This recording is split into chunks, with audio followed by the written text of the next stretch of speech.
So last week at the beginning of the show, like right before we aired, they Target, I think it was, leaked that Shadow of War was coming out, which is basically Shadow of Mordor 2, and I am super excited about because that first game was fan-freaking-tastic, and I don't know why nobody else has grabbed the Nemesis system. I don't know. I absolutely love the Nemesis system. I agree. I don't know why no one's utilizing it. I had, and since we're recording this, it's copywritten, so you can eat it.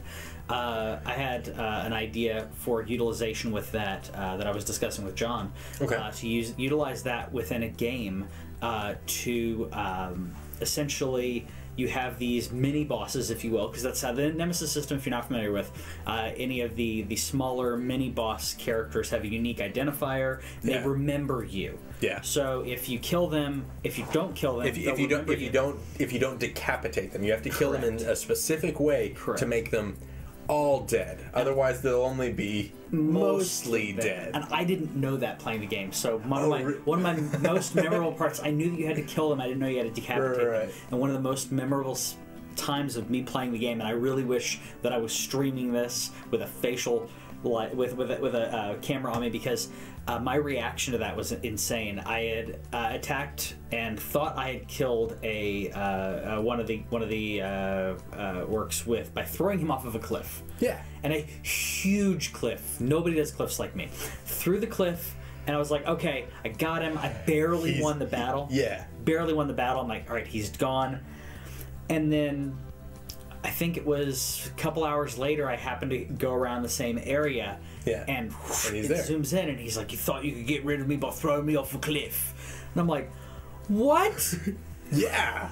It's awesome. So my idea with it was to do a Batman-like game or superhero-like game, and if you, depending on how you kill certain villains or don't quite kill them, you end up causing them to become a supervillain.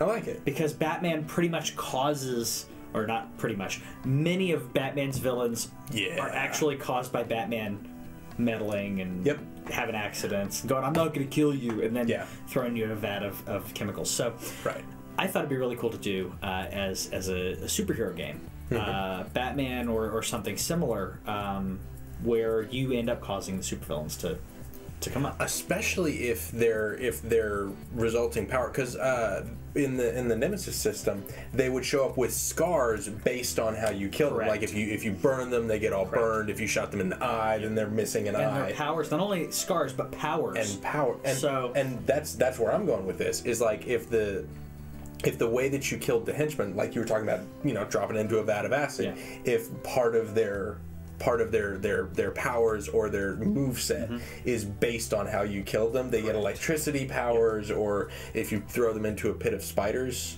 then you have to fight Spider-Man. I don't know.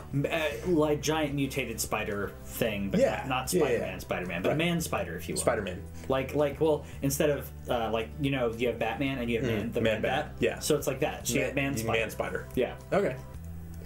And then if you, cut off a limb, then they have, a robotic one. Yeah.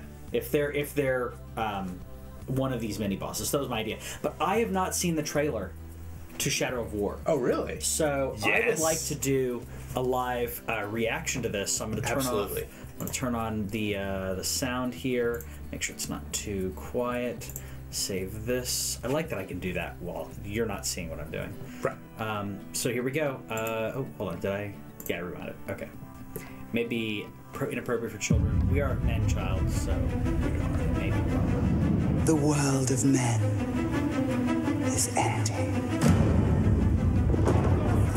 Okay, graphically, I know this is the cutscene.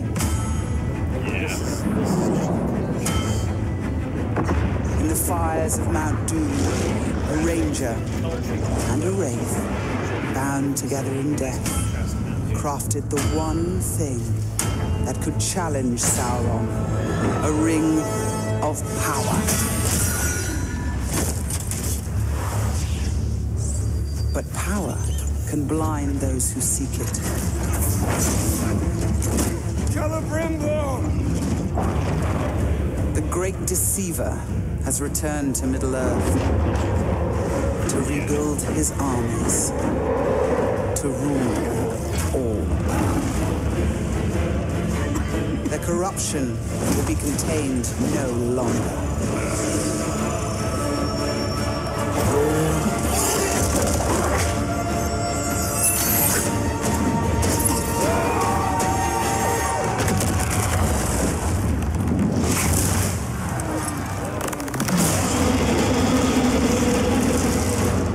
Wait a minute.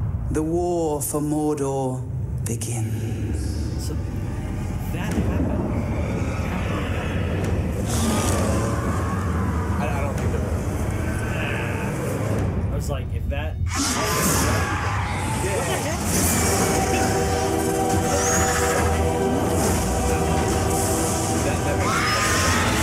That makes me happy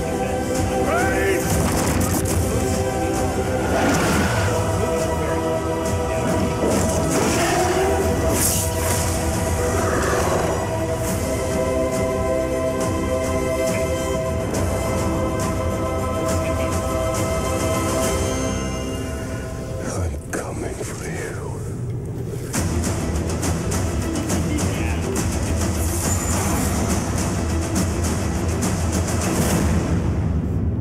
So, And this is not that far away. gameplay reveals coming in just a few days, which is great. And the game's coming out in August. Cool.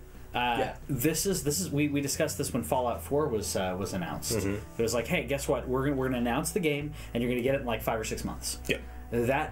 That's perfect for a surprise like this.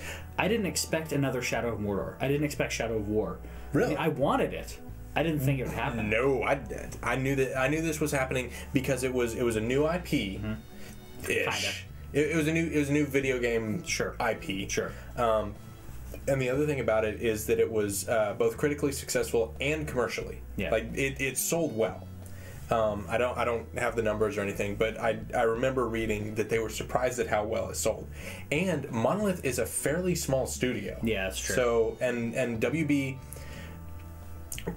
has brought licensed games into, hey, maybe we want to play these. Maybe these can be a good thing. It's not the NES and SNES days anymore. Yeah, and for a very long time, licensed games have been traditionally not good. Yeah. And I think that they are, the WB is and has learned to figure out how to make it work.